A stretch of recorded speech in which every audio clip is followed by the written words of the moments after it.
Friends, one of my favorite days of the year is here. It is Sunday at the Indianapolis Motor Speedway. It is pole day, it is bump day, but there's something else going on here, which is kind of the inside baseball part that I love.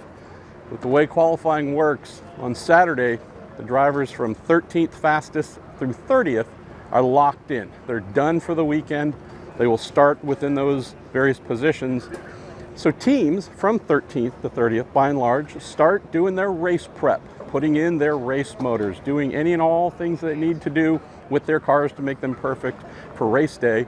So let's take a look at some of those things, like a beautiful 2.2 liter twin turbo V6 motor from Honda, the Honda Racing Corporation US. Now, they are indeed looking to go out and try and qualify today. They're in the last chance qualifying session, but we talk about these amazing motors, how small they are, which indeed they are, make so much power, 750 plus horsepower, but getting to see them up close. The turbo plenum on top, plenums being the favorite new word of the month.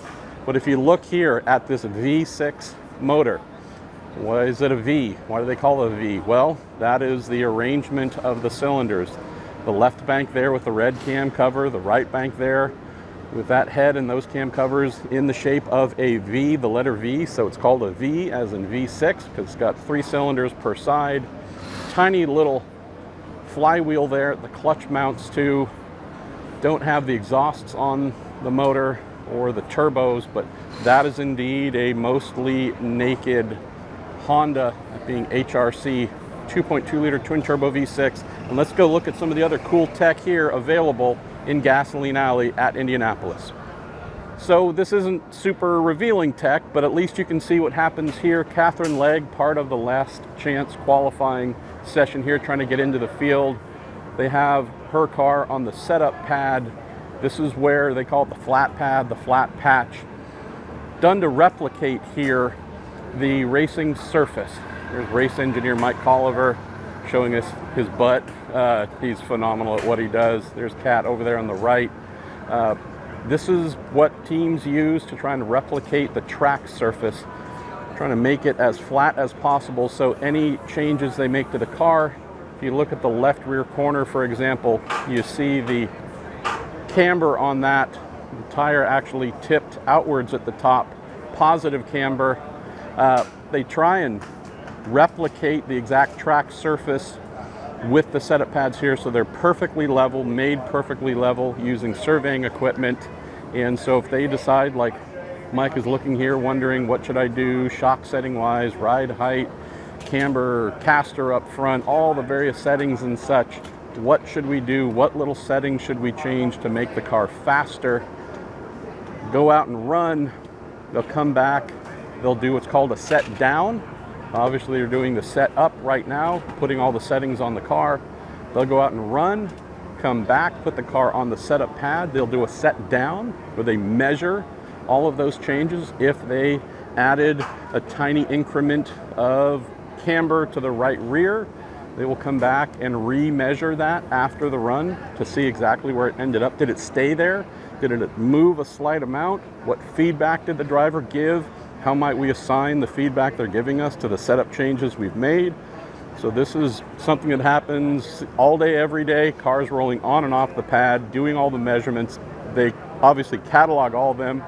You see on the left there, someone with a computer plugged in. They will chart all the changes and know that this day, at this time, this session, these laps, we tried this on the car, it did or didn't work. We tried this other thing that did work.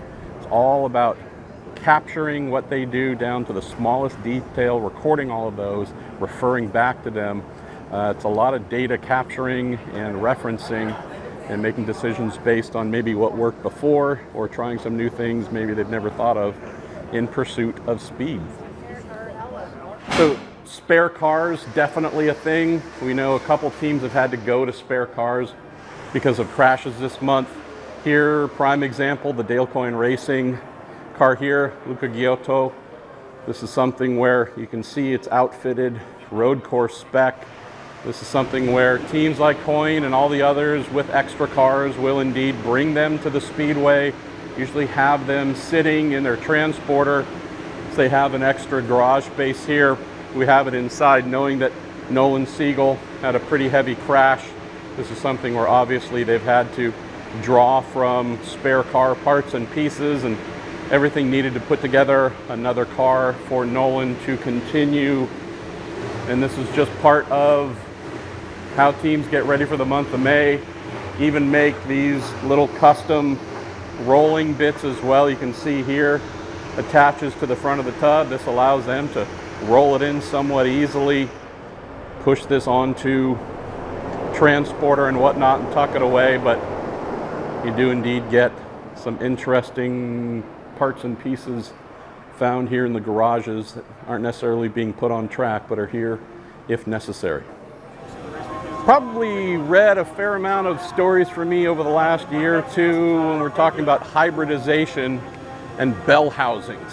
Bell housing, what the heck is that? It's not the engine, it's not the transmission, it is the structure made by Dallara that actually bolts the two together, holds and connects the entire drivetrain together at the back of the car. Inside of those bell housings is where the energy recovery systems will live once we go hybrid in July. And here, with our friends at Team Penske, talking about spare parts and pieces, we do indeed have that, I guess, silverish color there. That is the bell housing. And you look inside there and see all of that available space, that big cavity. That is indeed where the motor generator unit, the MGU, the bottom, connecting directly to the engine and transmission through input shaft there. And then above it is where the ESS, the energy storage system, that's where this new hybrid package, this new energy recovery system is going to live and basically fill all of that open space here starting July 5th through 7th, Mid-Ohio Sports Car Course, when IndyCar indeed goes hybrid. So we showed you the front face of the bell housing that connects to the motor. Let's just show you the side. Show you the side here. So that being the magnesium bell housing, that being that darker gray there at the front. Just looking at the side of it here, connects, bolts straight to that X-Track 6-speed transmission at the back, which carries the rear suspension, the rear wing and whatnot. But just want to get you a look at the side of what is happening there, the bell housing and transmission party. And also it's a little bit obscured, but if you look at the back, you can actually see a fully assembled Chevy 2.2 liter twin turbo V6. Got the turbos hanging off on the side. You have oil tank up front. There's a recessed bit into the chassis where that all plugs into and fits quite nicely. There you see the heart of Chevrolet's motor. It is certainly a beast, knowing we were talking about last year's manufacturers champions, also Indy 500 winners, and so far the fastest here through Saturday, qualifying at the Indianapolis Motor Speedway. All right, so we're going to close our Gasoline Alley Tech Tour here. We just showed you the front side of Chevrolet's amazing twin turbo V6. There's the incredible Jessica Mace over there. She's a badass. Goes over the wall, changes tires, does all kinds of great stuff. There's my friend Bernard Perkinseer from Germany, sweeping the floor. Met him for the first time in 1997 when he came through the garages asking if he could volunteer. Everybody said no, except for us, because we were young and small and could use the help. And Bernard makes an annual pilgrimage here to Indy to volunteer. Has done that now again for more than 25 years. And he's found a great family here with Aaron McLaren that each year says, yes, come on in, help us, whether it's this, pushing the cars, polishing stuff. A great story of someone who loves the Indy 500 and demonstrates that by coming here every year, even just doing menial tasks. He loves being here. But let's close the tech tour with a look at the side of Chevy's motor. Covered up somewhat, plenum and whatnot covered up, but you do get to see the turbos hanging off the side, the exhaust there, the everything that makes these motors so amazing. And so that's going to get pushed hard again here today by a couple of the Aaron McLaren drivers Team Penske and others going for Fast 12. And that's our little tech tour, Gasoline Alley. Hopefully you saw some cool and fun stuff. If you haven't seen it before, just got to see it again. As an old mechanic and engineer, this is the part that I love. So if we see any more that's fun, we're working on something, can't tell you about it, but working on something with some friends to do a real deep dive on some cool technology coming to IndyCar here soon. But for now, we're going to go get ready for setting pole and the bump side as well. Print and digital editions with an issue archive through 2012. Visit info.racer.com to learn more.